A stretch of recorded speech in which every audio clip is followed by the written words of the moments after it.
got Batman Beyond number 22, and you know what? It was Scarecrow all along. And, should have realized that, but you know, I forget about Scarecrow. And when I picture him, I picture, like, how Tim Sale draws him, you know, like, just straw, not cool at all. Like, one ember would ruin his entire life. But this Scarecrow, I'm going to be calling him Streetwear Scarecrow, because at the end, he comes out of the shadows, and he's fucking popping with the style. But I do want to point out on the cover, I missed this before. And I feel like they cleverly tried to hide it to make you think, because this looks spooky. Straight up. Maybe not scary, but yeah, I'll say it. He looks like a burn victim, and burn victims, I'm sorry if you're a burn victim, you're a little scary. Maybe, you know, once I get to know you, we can be real friends, but that's the starting point for all regular people. There's two types of people in the world: regular people, burn victims, and we're gonna harbor fear. You know what? I feel like, you know, that sounds judgmental, but I feel like when a burn victim sees another burn victim, they're like, ugh, and then they're like, oh shit, that's what I look like. But he's got like a man bun, which is in streetwear. I've been getting into clothes and fashion and shit, and a lot of terrible haircuts. But then we also have Batman Beyond here, aka Terry, and it's like, he's like whimsical. We see Scarecrow, he's pulling the strings like a marionette. Does Batman not have a villain that's like the puppeteer, some like weak shit like that? But look at, he looks majestic, whimsical, free-flowing. It conjures up images of Sweet D moving around like a wacky, wavy, inflatable arm flailing tube man. So let's get into this. I'll skip the first page, but it has to deal with like the reporter from the previous issues. Doesn't really matter. Not that interesting. So then we get into this, and I gotta tell you, this looks very try to get rid of that glare. It looks very accidental Renaissance painting. That's a subreddit. It's fucking pure gold. But we see everybody's coming at him. We got a guy here who brought a potato to a Batman murder party. I gotta tell you, you know what? Actually, I want to make fun of this guy, but it doesn't matter how much money you have. As long as you want to murder the Batman, you'll bring whatever you got. And if you have a potato that you've had for months and you've been debating on whether you should eat it or not, because once you eat a month-old potato, I feel like you lose a little bit of dignity, but then you're also, you know, you're hungry. But I feel like if you use it as a murder weapon, there's a source of pride there, so you know what? You do you. We got guys with mohawks, we got regular people, we got people with, like, Fallout helmets, and they're like, it's a demon. And my question is, can you kill a demon? I mean, I feel like you just are going to delay a demon. Like, they're going to come back, because they got endless time, and they like getting out of hell. It's like a good vacation. And we see even Barbara Gordon is there, and she has a huge gun, because I feel like female captain of police force. She's got a little bit like little man syndrome, so she has to have a huge fucking gun. And she says, "Monsters like you deserve to die, and this can chew through a foot of steel." Monster? What are you talking about? All right, dude, I've explained this to you. You look more like a monster than you do a regular human being. I still don't understand how your costume works, and it's very troubling to me. But this is getting me to thinking, you know what, if you encounter a monster, don't kill the monster. I know that's going to be your first instinct. Just like with the burn victims, you're going to want to kill it. But you know that I feel like burn victims have developed a resistance to fire. I mean, I feel like you can't burn a burn victim twice. I mean, maybe you can. But I feel like if you lit a burn victim on fire, they'd be like, they would just start cackling, and then they would be walking through flames, and then they would just grab you, and the flames would engulf your entire body, and then you become a burn victim? Is this how people become burn victims? It's like a vampire situation? Anyway, befriend a monster instead, because if you befriend a monster's not going to kill you, and then you could have the monster do your bidding. I'm just saying, I mean, I haven't really run into a lot of monsters, but I've already developed a game plan. It's about being prepared. It's all about being prepared.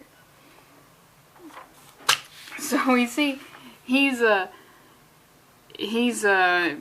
pretty good in a tactical situation. We see We see somebody's feeties here, and you know what? It would be a surprise if this motherfucker wasn't on the cover. So you know what?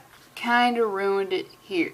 And I gotta tell you, I don't think that Scarecrow, Streetwear Scarecrow, is really in. I wouldn't think he'd wear boots. I'm thinking more sandals. I'm thinking more maybe sandals with socks. You know, I've been looking at people's shoes lately, and a lot of people are wearing socks and sandals. If you're doing that, please stop. It's fucking whack as fuck. I don't care if it's ironic. So we see Terry.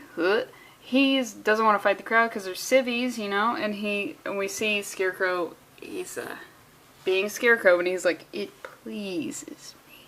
Now, if you're thinking about getting into villainy, start saying shit like, pleases me. But if you are saying that please, you see how like please, like it comes out of deep, it comes out of the crevices of my vocal cords, right?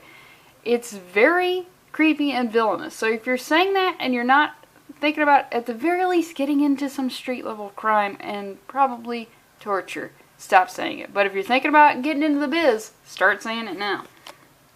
And then we cut back to the Bat Cave, and we see old Batman, or old Bruce, my bad. He's just watching it on a screen, and he's like, this isn't that good. And we see that his little brother, who was Robin for a hot second, he's like, ooh, geez, it's not looking good for my brother. And he's like, you know what, I made you a new costume. And it's like, yeah, obviously, I told you, kid, just bide your time. Once you're a Robin for life. You got it, it's okay. And Bruce made him a new costume, and then Robin puts it on, and he says, shoo, it's fucking disgusting, this future slang talk. And then of course, old Batman says, go. Your catchphrase grates on my old man nerves and contributes to my ever-increasing distaste of being alive. Just go. And I don't know if I like this suit or not. I don't know if it's with the art or whatever. But he doesn't get a motorcycle. He gets this. And I don't know if he's flying it.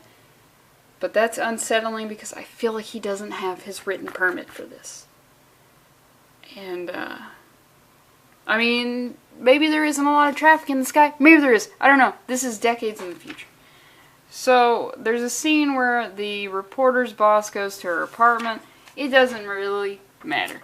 But we do see this, and he's like, the Bat, over and over again. And we see she's written the Bat a ton of times. Now, obviously, he thinks she's had a little bit of a psychotic break. But, I mean, come on, this is how I see it. This is what you come for. My take.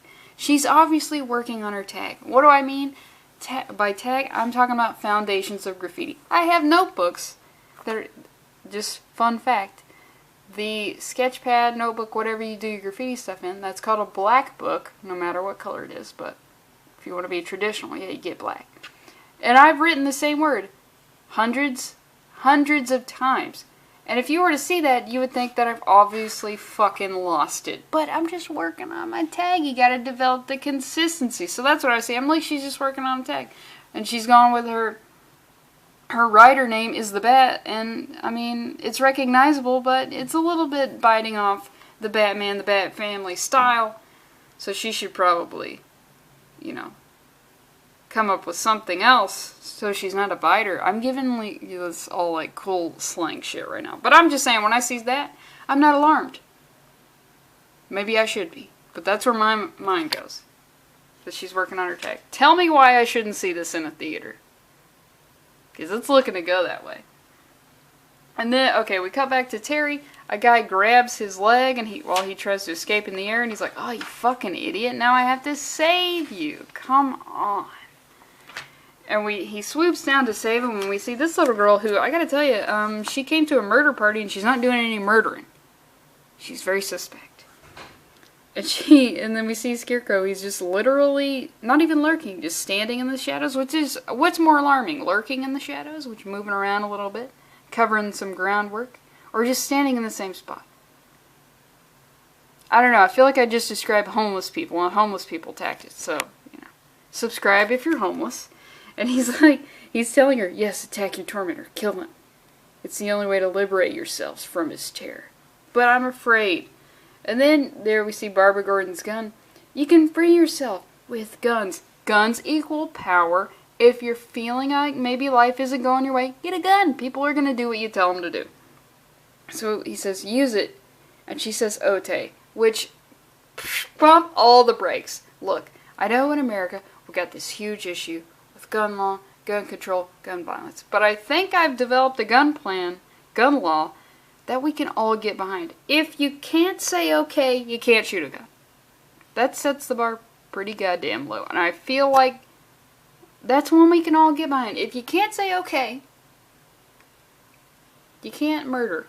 Or legally murder. Well, you can't operate a firearm. There we go. There's the language. If you can't say okay, get a knife. Get a knife instead. So, she shoots at Terry. And of course she's a terrible shot because she can't say the word okay. So obviously her brain hasn't developed. And she pointed it at him. And then closed her eyes and looked away. That's not... You do that and I think maybe you don't really want to murder me. And I think maybe I'm involved in some sort of game with you. Also, today I just watched The Game with Michael Douglas. So now, everything anyone does and however anyone interacts with me, it's gonna produce a little bit of paranoia in me. But I'm just saying, if you point a gun, close your eyes, you don't want to murder me. Come on. Or maybe we're lifelong friends and murdering me is painful for you, but you have to do it for some reason? Maybe it's a part of a game. And we see someone talking off screen, and of course, off screen, off panel, it's Robin. He's coming in. He's saving the day. I just don't know about this costume. I don't know if I'm feeling it.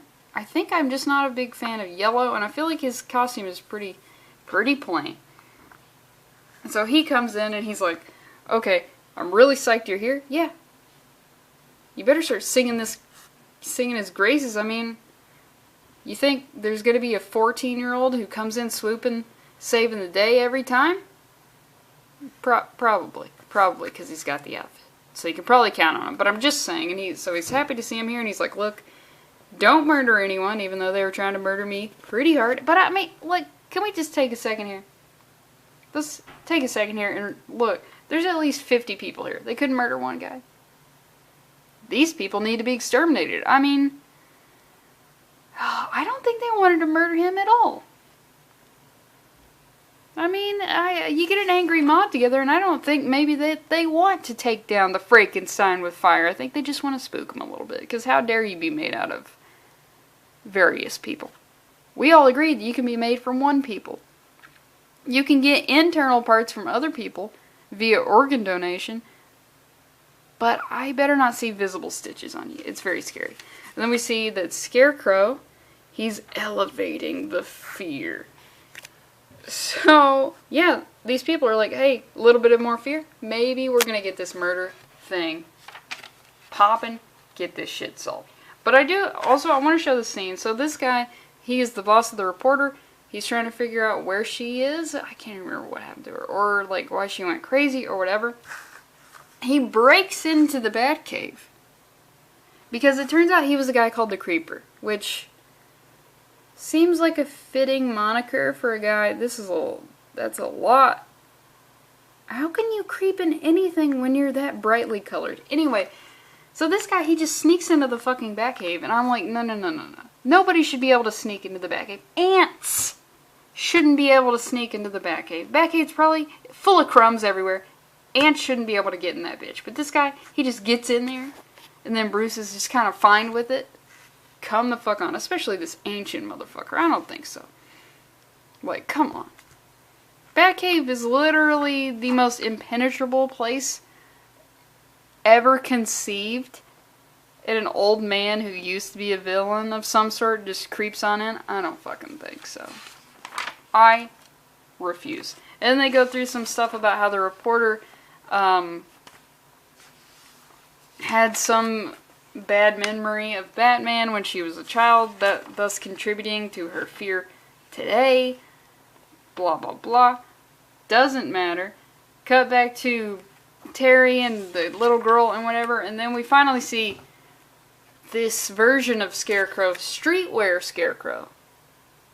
Patented, but you can tell, I mean, if you use it, you obviously have to, like, reference the source material. me. But let's take a look at this guy. Alright. Why is he streetwear? Let's look at this. Baggy, long sleeve, distressed. You would say tattered, but in streetwear, we say distressed. Skinny jeans. Stupid accessories. I mean, come on. Who doesn't want a rope necklace? I mean, literally everyone wants a rope necklace because we're all seconds away from murdering ourselves. So it's just good to have it right there. And, I mean, cut off some circulation there. So I'm saying useless accessories, distressed, not brightly, but distressed, single, solid color, long sleeve shirt. Shoes that don't make any sense, really? I mean, are they boots? Are they chukkas? Are they slip-ons? What are they? But you know what? They do match the pants. I gotta give them out. Brown and green, they go together. And we see this. He's got a weird-ass mask in. If you're wearing a mask, why do you have to make a fake haircut? But I guess if you're a scarecrow, you have to have hay somewhere on your person. So they're like, look, we'll just strap it to the back of his head. It's an aesthetic choice. I'm terrified of men with man buns. I don't understand it. I don't understand it. So this contributes to the fear to me. So he's got a trendy haircut, stupid accessories, but he's matching. Streetwear, Scarecrow, and then this bitch says Otay again, which she said it at least twice. I think maybe 3 times. So that's too many. The fucking little rascals didn't say Otay this much.